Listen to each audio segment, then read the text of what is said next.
céu da terra. Homem, Deus, Senhor Jesus, teu é o reino, é tua honra, és minha glória, minha luz. Flores do campo, como sois tão lindas, sou o fulgor de prados mil, mas belo é Cristo, mais puro e lindo, é sempre meigo bom, gente. Lua brilhante, sol tão resplendente, é sua luz, mas há um brilho mais fulgurante, o brilho do Senhor Jesus.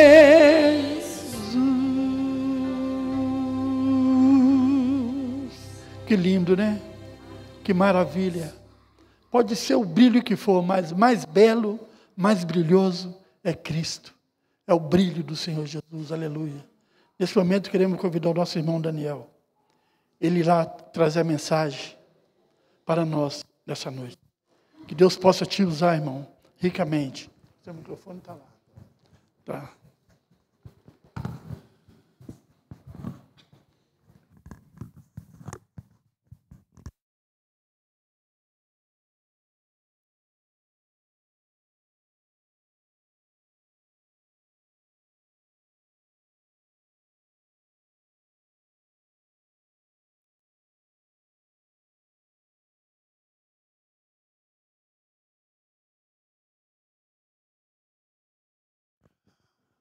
Boa noite, irmãos. Boa noite, irmãs.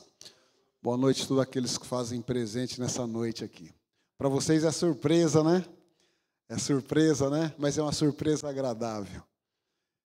Que vocês possam estar atentos para o que vai ser estudado aqui essa noite. Porque é de muita importância para a nossa vida espiritual e principalmente para o nosso crescimento com Cristo rumo aos céus. É maravilhoso estar aqui junto com vocês. Ontem não tivemos essa oportunidade. Estávamos em São Lourenço da Serra, não é? E assistimos lá com os nossos irmãos, Escola Sabatina e culto.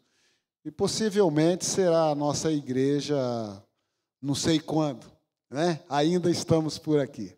Mas é muito gratificante poder vê-los aqui presente e participando desse culto essa noite.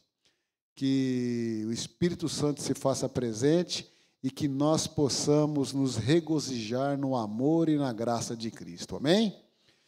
E nós gostaríamos de começar essa noite a desenrolar aqui um assunto bastante interessante, muito interessante, e nós precisamos saber o que acontece não só aqui onde vivemos na terra, mas no céu, lá no céu, a morada eterna de Deus, não é verdade? E antes de entrarmos no assunto propriamente dito, eu gostaria de convidar os irmãos a abrirem a Bíblia no livro de Amós 3, versículo 7. Abra sua Bíblia lá em Amós, no versículo 3, versículo 7, para lermos o que está escrito. Ok?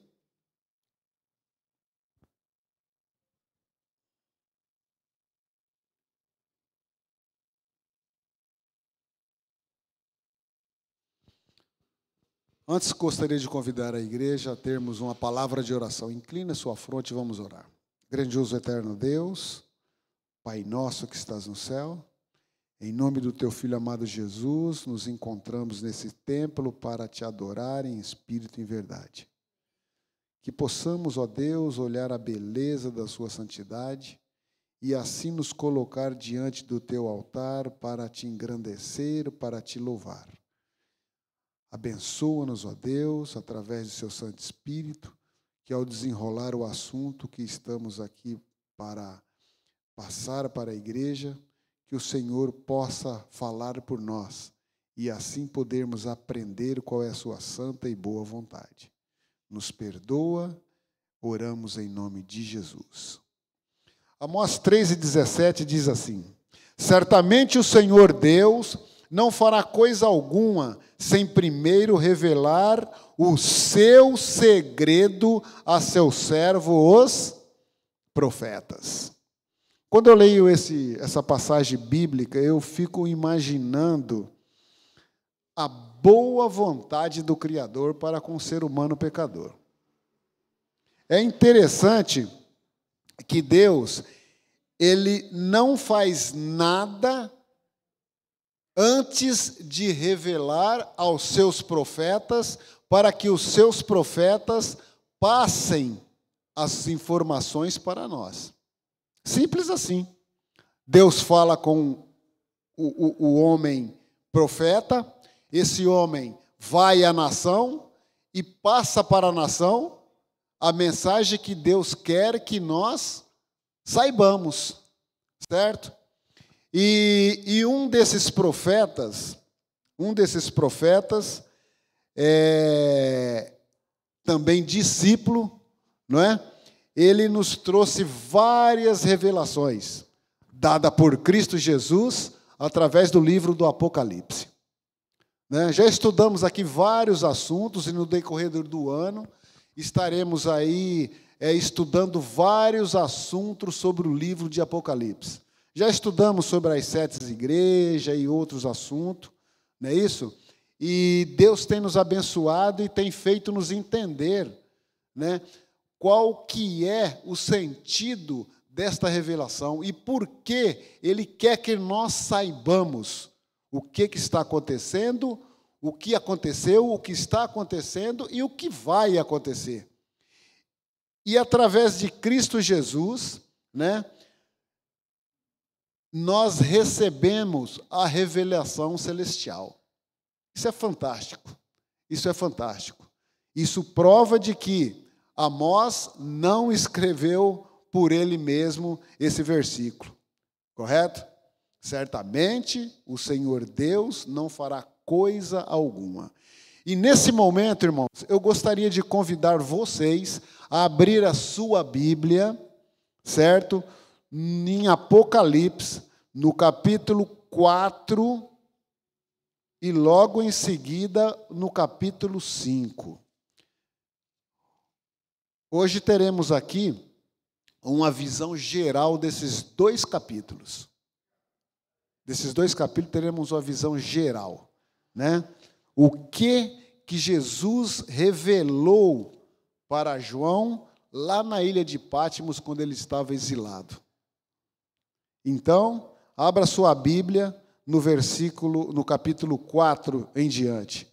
Porque penso eu que se formos falar sem ler a palavra de Deus, dificilmente vamos entender o que Jesus está revelando para João.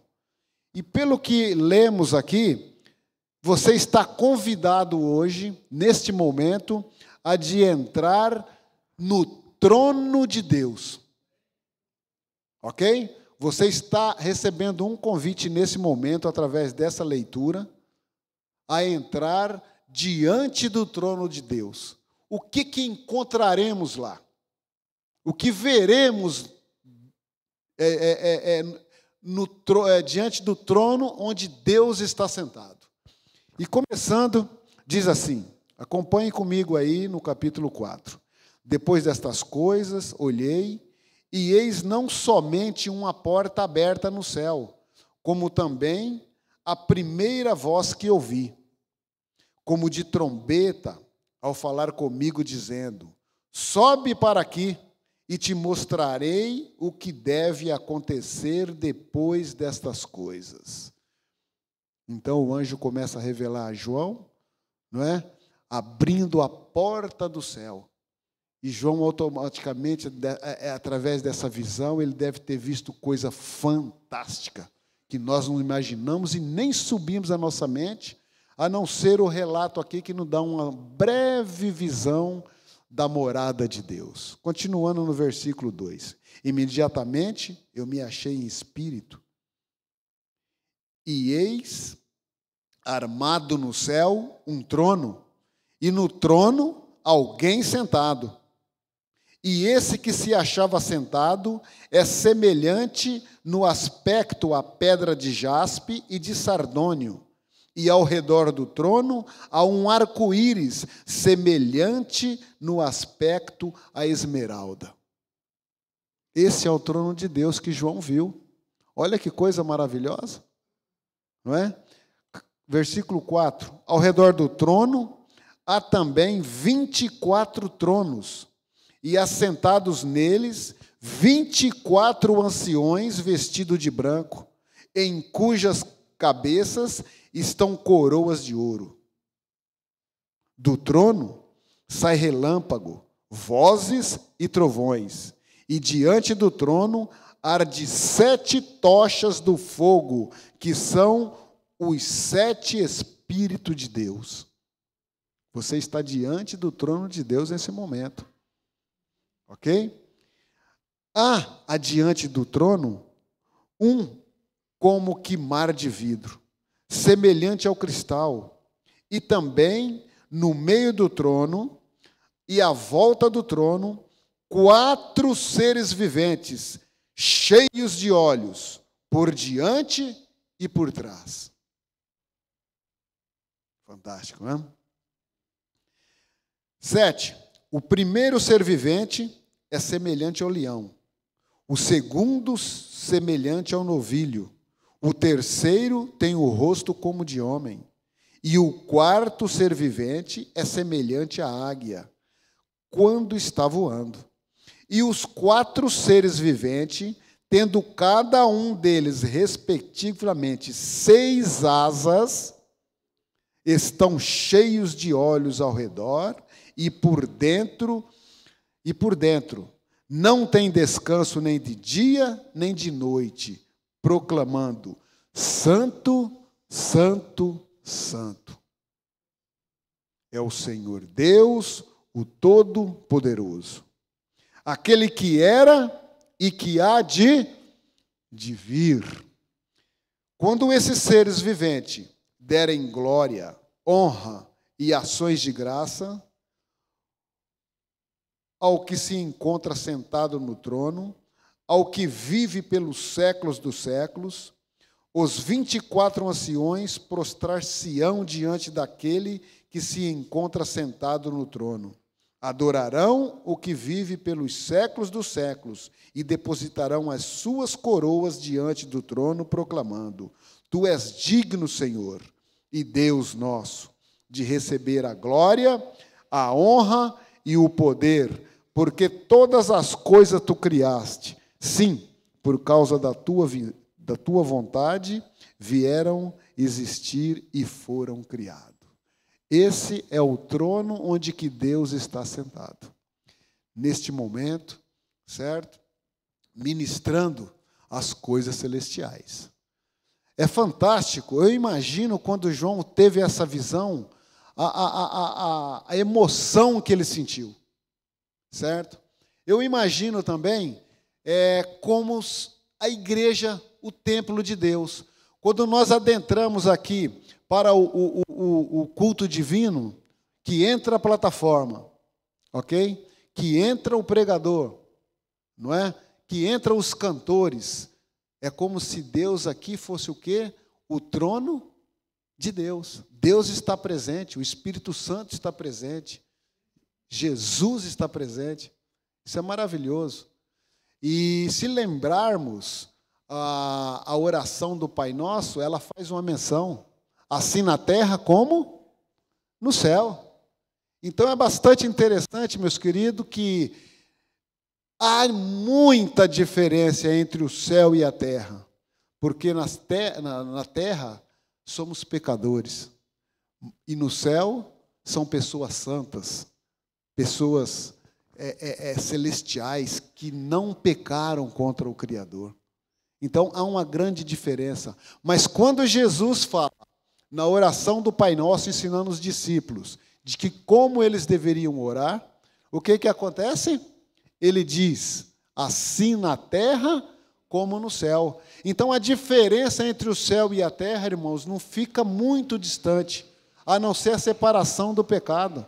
O homem peca e agora ele fica o quê? Destituído da glória de Deus. Mas a nossa ligação pessoal com o céu é tão imensa, tão imensa, tão imensa, que certamente o Senhor não fará coisa alguma se nós não formos avisados. Fantástico, né? Então você pode ficar tranquilo. Você, como adventista do sétimo dia, aquele que crê no Senhor e vive as verdades contidas em sua palavra e permanece firme na fé, fica tranquilo. Nada vai acontecer sem você e eu ser avisado. Correto? Então, precisamos estar sempre atentos para as grandes revelações de Jesus Cristo. Quanto mais Jesus intercede, mais Ele quer você com Ele presente. Então, através dos profetas, através agora da sua palavra escrita, a Bíblia Sagrada, Ele traz toda a sua revelação para que nós não vivamos o quê? Na ignorância. Então, nós sabemos o que aconteceu, nós sabemos o que está acontecendo e nós sabemos o que vai acontecer. Amém? Deus é um Deus de amor, Deus é um Deus de misericórdia. Ele nos ama tanto, tanto, tanto, tanto, que Ele entregou seu próprio Filho para que Ele pudesse vir a esse mundo de pecado, onde nós deveríamos sofrer todas as consequências do nosso pecado, para que, através da cruz, nós fôssemos libertos da morte eterna e ter a condição de voltar ao Éden criado por suas mãos. Então, aqui João, ele começa a ter essa visão maravilhosa do trono de Deus. E ali ele vê os 4 animais, as tochas, o mar de vidro, o Deus sentado no seu trono, não é? E no capítulo 5, em seguida, nós vamos ver aqui também a visão de um livro com 7 selos e o cordeiro. Deus está sentado no seu trono. Os anciões, os 24 anciões estão ali presentes. Os animais, eles ficam em volta do trono de Deus, incansavelmente dizendo: Santo, Santo, Santo é o Senhor. Ok?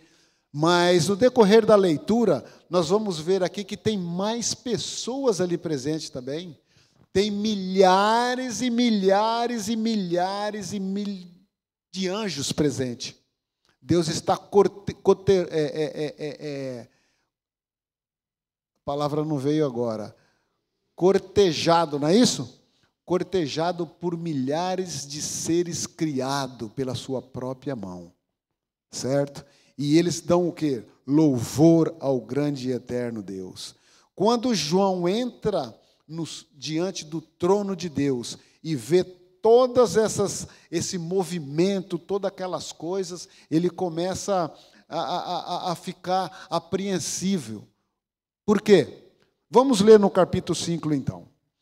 Continuando a leitura aqui, até o capítulo 5.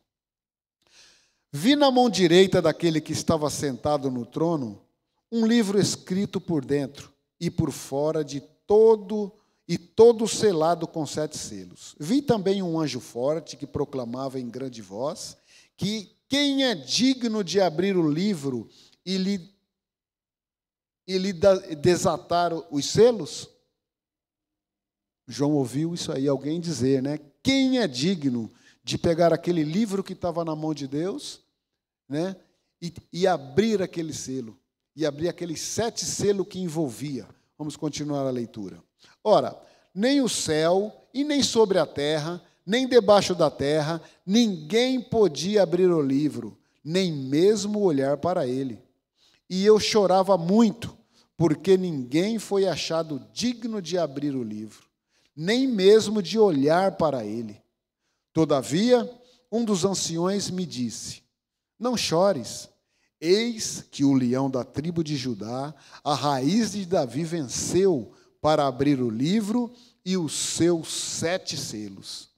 Então vi no meio do trono e dos 4 seres viventes, e entre os anciões de pé, um cordeiro como tendo sido morto.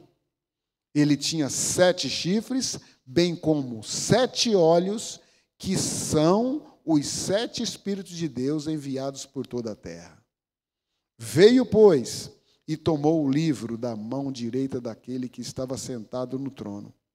E quando tomou o livro, os 4 seres viventes e os 24 anciões prostraram-se diante do cordeiro, tendo cada um deles uma harpa e taças de ouro cheias de incenso, que são as orações dos santos. E entoava novo cântico, dizendo: digno és de tomar o livro e de abrir-lhe o selo, porque foste morto, e com o teu sangue compraste para Deus os que procedem de toda a tribo, língua e nação. E para o nosso Deus o constituíste reinos e sacerdote, e reinarão sobre a terra. Vi e ouvi uma voz de muitos anjos ao redor do trono, dos seres viventes e dos anciões, cujo número era de milhões e de milhões, e milhares de milhares, proclamando em grande voz: digno é o cordeiro que foi morto, de receber o poder e riqueza, e sabedoria e força, e honra e glória, e louvor. Então ouvi que toda criatura que há no céu e sobre a terra, debaixo da terra e sobre o mar, e tudo que nelas há, estava dizendo: aquele que está sentado no trono e ao Cordeiro, seja o louvor e a honra e a glória e o domínio pelos séculos dos séculos. E os 4 seres viventes respondiam: amém. Também os anciões prostraram-se e adoraram. Que cena maravilhosa, né, irmãos? Irmãos, agora eu fiquei imaginando, quando eu fiz o estudo desse tema, que é intitulado Uma Visão Geral de Apocalipse 4 e 8, correto? Eu fiquei imaginando, eu não posso apresentar esse assunto sem ler os 2 capítulos, porque os 2 capítulos 4 e 5 aqui já explicou muito bem o que João viu através desta visão, aonde que João entrou, certo? E se nós voltássemos um pouquinho mais lá para trás, bem antes de João, nós vemos o profeta Ezequiel entrando no mesmo lugar. Ezequiel. No capítulo 1 de Ezequiel, no livro de Ezequiel, ele vai dar também algumas alusões sobre o trono eterno de Deus. E não muda muita coisa, muda algumas palavras, não é? De que João menciona aqui em Apocalipse 4 e 5, que vem essa revelação de Jesus Cristo. Jesus Cristo revelando para João como é o santo trono do Deus Altíssimo. e quem Ele é. Quando Jesus esteve na terra, Ele chegou e falou para os discípulos: todo o poder foi me dado, tanto no céu como na terra. Era necessário que Jesus, planejasse esse exílio para João, lá na ilha de Pátimos, para que lá ele pudesse ter uma conversa particular com João e revelar todas essas benfeitorias para as 7 igrejas, as profecias que iriam acontecer em nosso tempo, as que já aconteceram e aquelas que vão ainda acontecer. Então era necessário que João ficasse exilado para Jesus trabalhar através dele e essas informações chegar até nós através da palavra escrita, certo? Como que Deus falava com o povo antigamente, com as nações, com as tribos, línguas e povos? Através dos profetas. Hoje Jesus fala através do quê? Da sua palavra, a Bíblia Sagrada. E aqui nós temos todo decorrido o que vai e o que não vai acontecer. Onde nós precisamos nos preocupar e aonde nós podemos o quê? Ficar tranquilos também, porque está tudo profetizado, está tudo dito. Jesus já fez tudo para profetizar. Mas nós podemos ir mais além também e fazermos aqui uma análise de uma visão geral de Apocalipse 4 e 5. Por exemplo, antes de apresentar, eu vou ter que ler ali, William, porque ali eu não consigo ler, ok? Antes de apresentar o panorama, eu vou ler aqui mesmo, tá bom aqui. Aí tá bom aí. Antes de apresentar o panorama da história da igreja e do mundo, na abertura simbólica dos 7 selos e no toque das 7 trombetas, que já são outras profecias dadas também a João, não é verdade? E em harmonia com a estratégia, identificação e descrição. Porque na realidade aqui, João, ele está fazendo o quê? Uma identificação do trono de Deus, certo? E uma descrição do que ele viu diante do trono de Deus. Fantástico, né? Fantástico. Também, João, ele reconhece que ninguém no universo é digno de abrir o quê? O livro que estava selado com 7 selos. E na mão de Deus. Correto? Por fim, um ser semelhante a um cordeiro, um leão, a raiz de Davi, aparece como tendo sido morto e achado digno de abrir o livro. Certo? Quando o anjo fala em alta voz, quem é digno de abrir? Ninguém é digno, nem debaixo do céu, nem debaixo das águas, nem debaixo da terra. Não há ninguém digno de abrir esse livro selado. Certo? Mas, quando vem o Cordeiro, vamos continuar aqui. O livro com 7 selos, o elemento central do capítulo 4 e 5, também parece ser o coração da segunda. Isso aqui quer dizer, o capítulo 4, ele menciona como que é o trono de Deus. E o capítulo 5, como nós acabamos de ler aqui, quem é que abre esse livro que está na mão de Deus, selado por 7 selos, correto? Temos aqui também, primeiro, parece que Apocalipse 4 e 5, ele descreve um acontecimento específico e decisivo na história universal. Por quê, irmãos? Por que isso aqui? Porque essa passagem, essa visão, ela traz-nos a intronização de Jesus como sendo o próprio Deus. Deus dando toda a autoridade para Jesus, certo?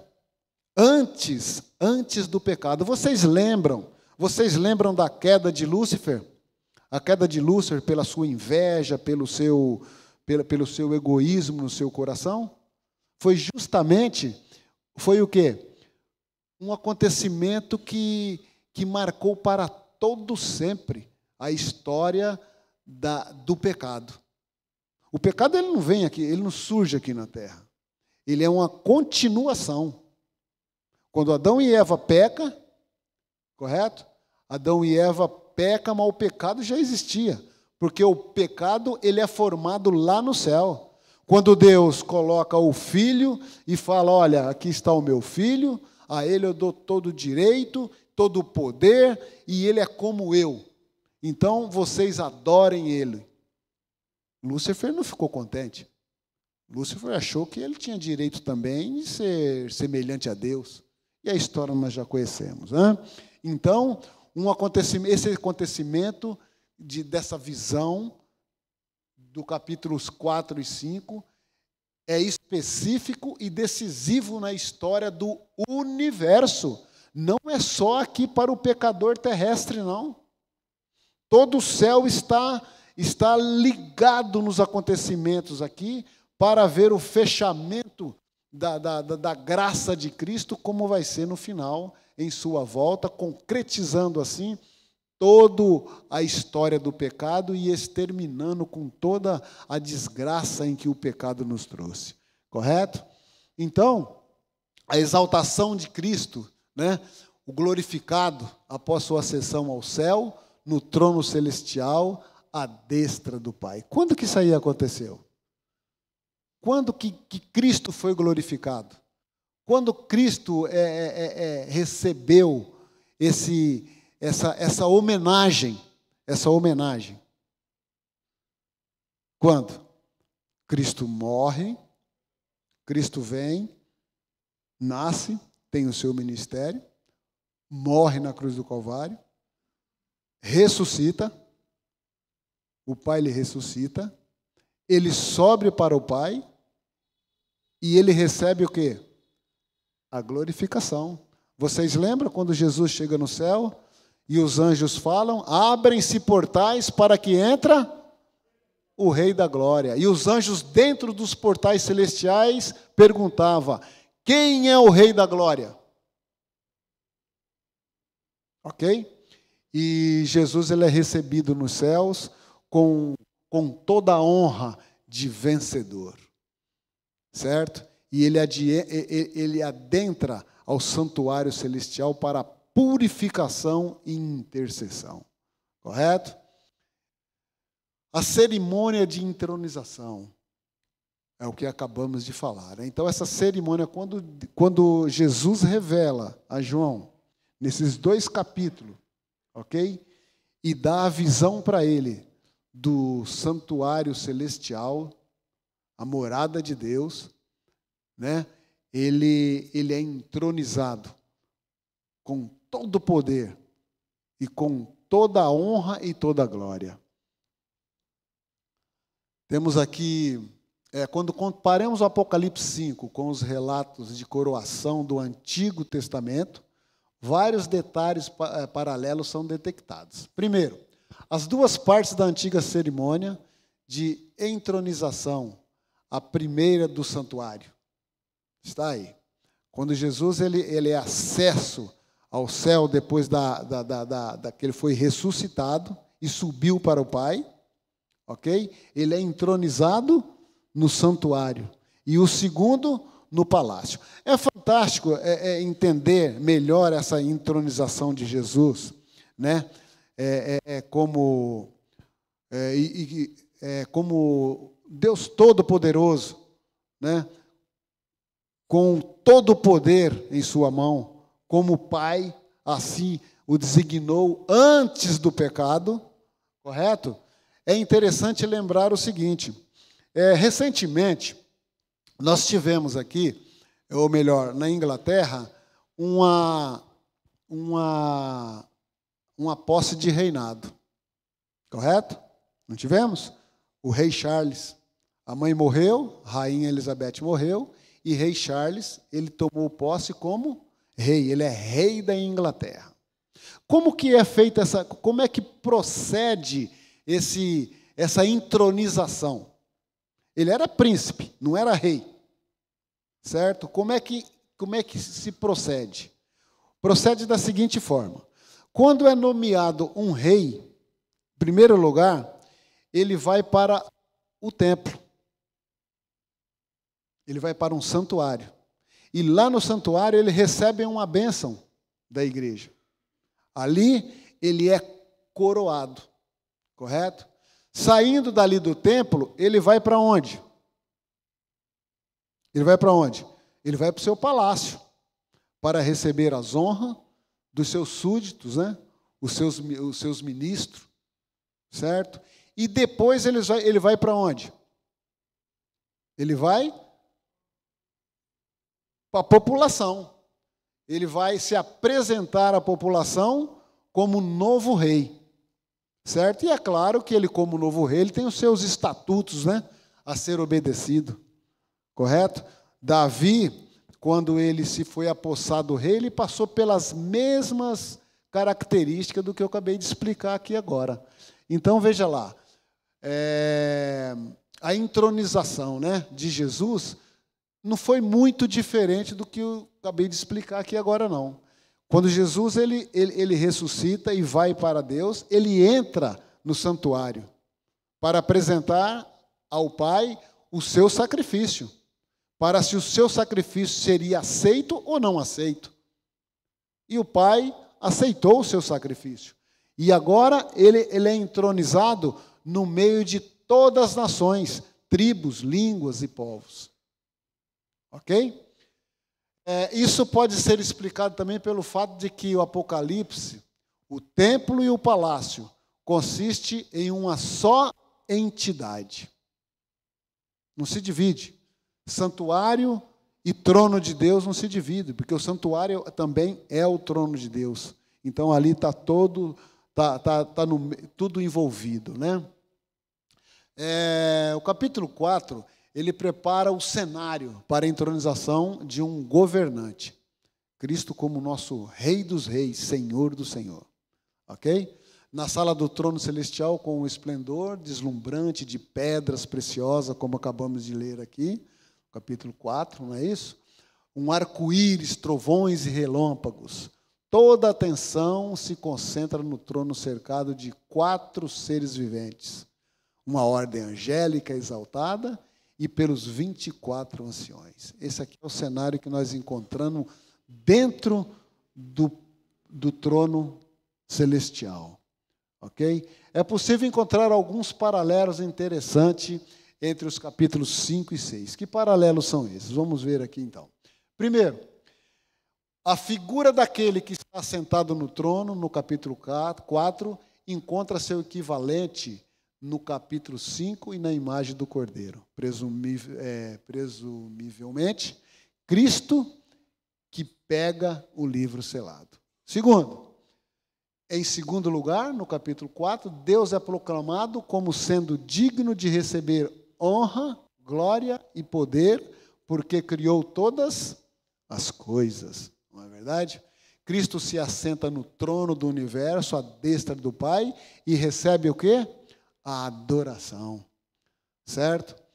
E os brados de aclamação que pertencem à realeza. Rei dos reis, Senhor dos senhores. A cena de Apocalipse 5 agora. Vamos passar para a cena de Apocalipse 5. Né? Inaugura o ministério real de Cristo. Cristo é rei. Isso aí não resta dúvida. Correto? Ele já é o rei do universo e exerce sua soberania como toda autoridade no céu e na terra. Mateus 28, versículo 18. Nós vemos ele falar. Jesus disse, né?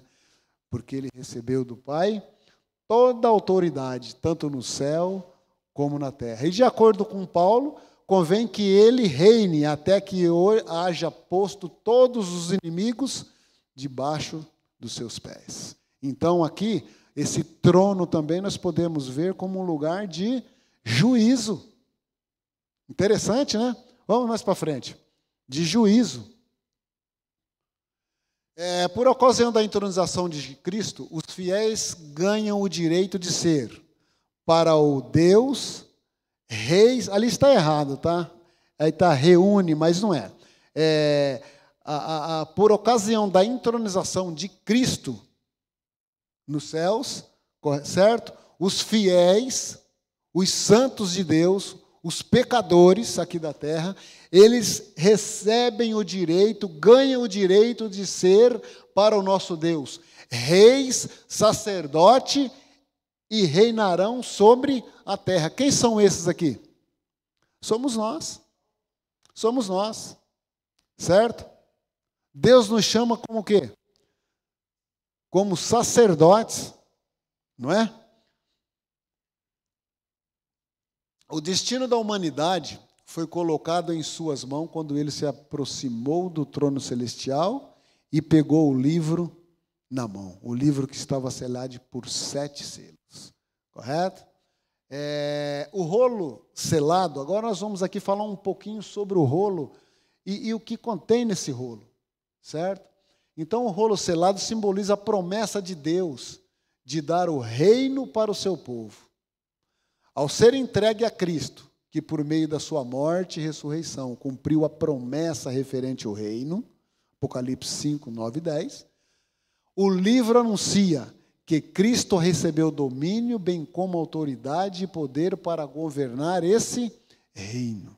Então, se Jesus ele tem esse direito, esse poder para governar esse reino, e nós, como sacerdotes, certo? Como sacerdotes dele, nós vamos ser o quê nesse reino? Súditos.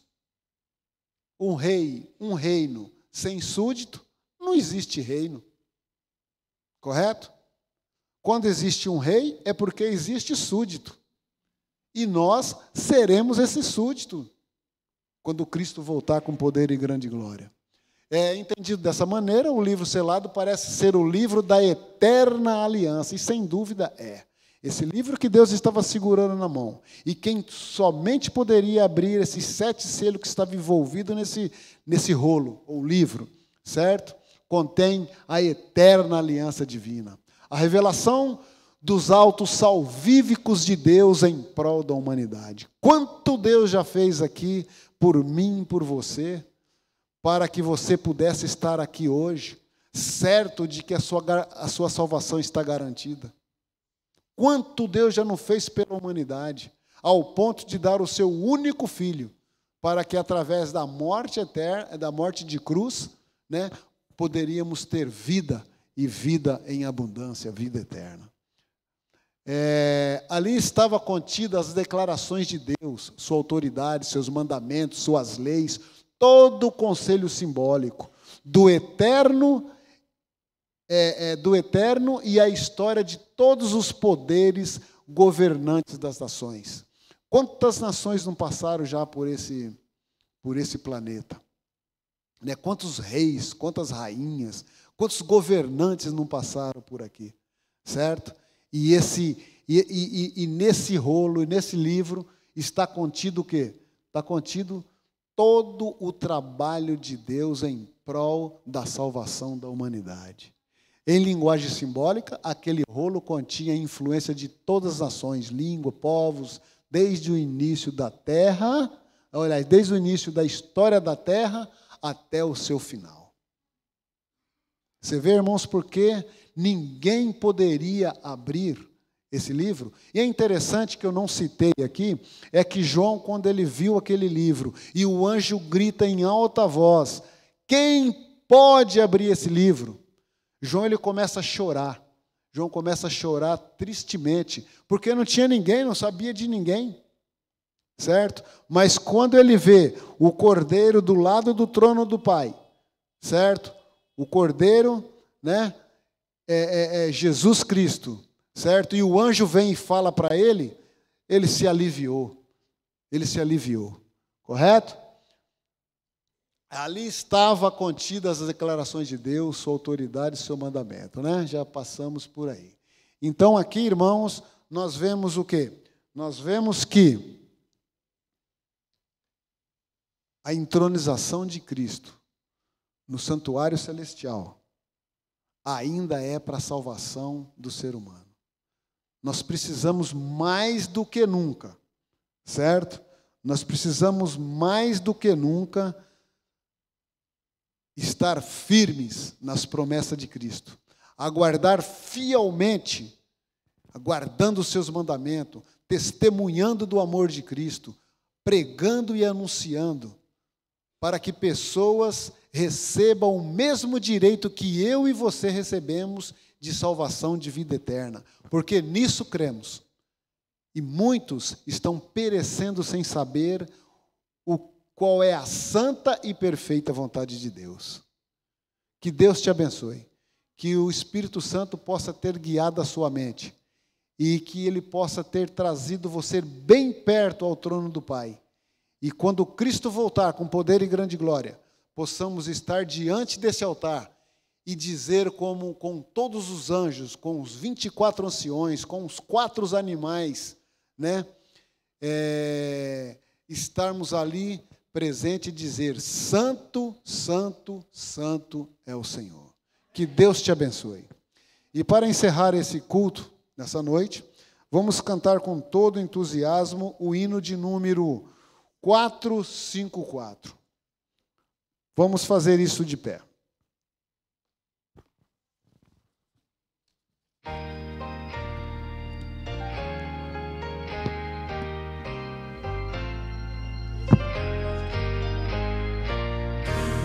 Não. 454.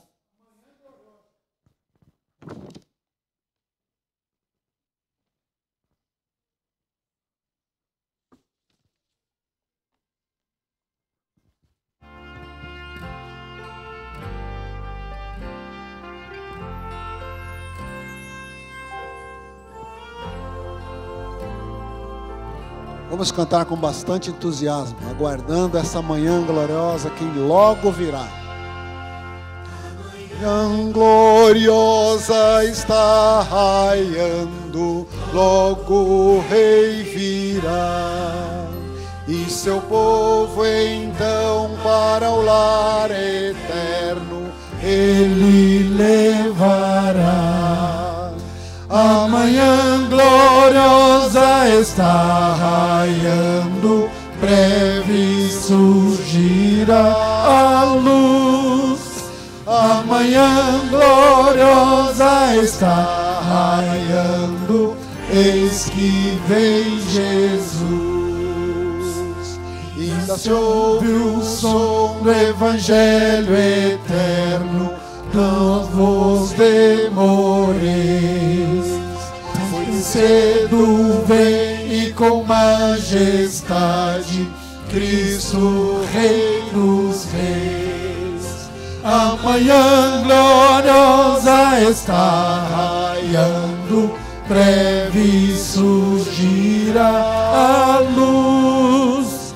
A manhã gloriosa está raiando, eis que vem Jesus.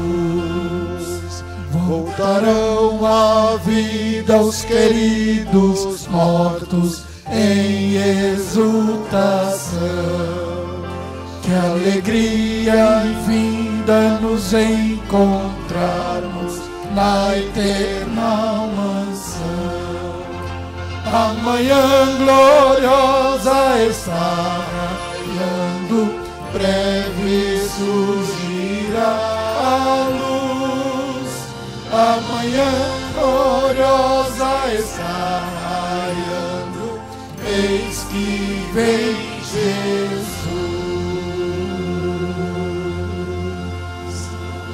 Amém? É só um pouquinho mais e veremos Jesus voltar com poder e grande glória. Amém. E todo sofrimento, dor e morte nunca mais existirá. Feche seus olhos, vamos orar. Grandioso Deus, em Tua presença, Senhor, erguemos o nosso louvor em gratidão por tudo que o Senhor fez por cada um de nós aqui presente. Amém.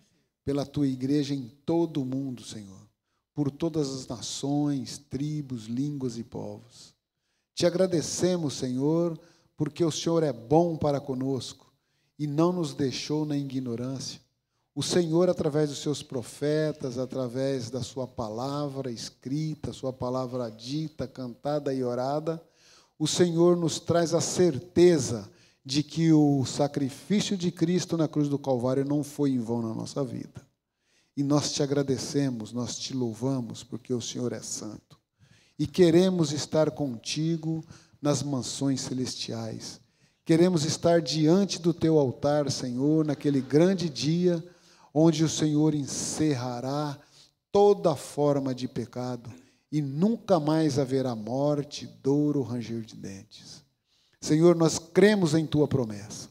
Nos reveste de toda justiça, nos rebatiza no poder do seu Santo Espírito e que possamos sair daqui, ó Deus, com o coração cheio de alegria, pronto para enfrentar essa semana que o Senhor coloca em nossa frente, com tranquilidade, com calma e serenidade, e regressar aqui na próxima quarta-feira para o culto de oração e também no próximo sábado. Que o Senhor abençoe e nos guarde, que o Senhor faça resplandecer o seu rosto sobre nós, tenha misericórdia de nós e nos dê a paz. Oramos em nome de Jesus. Amém, Senhor. Amém.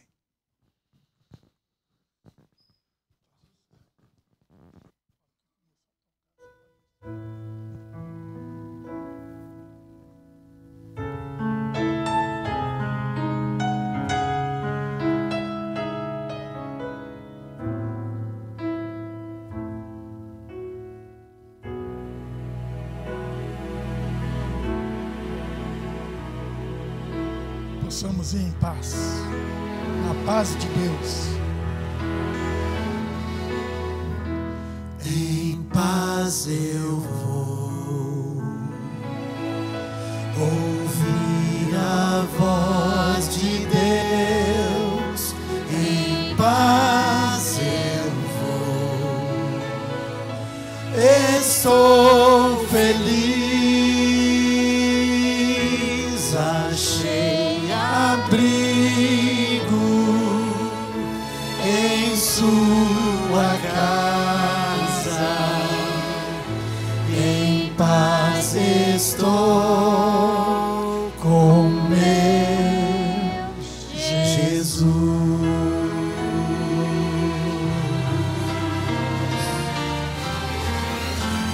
Em paz eu vou ouvir a voz de Deus.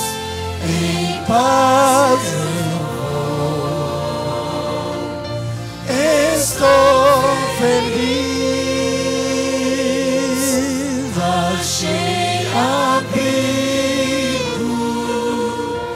em sua casa, em paz estou com meu Jesus. Achei abrigo em sua casa, em paz estou com meu Jesus. Amém. Amém, glória a Deus. E até quarta-feira, se Deus quiser.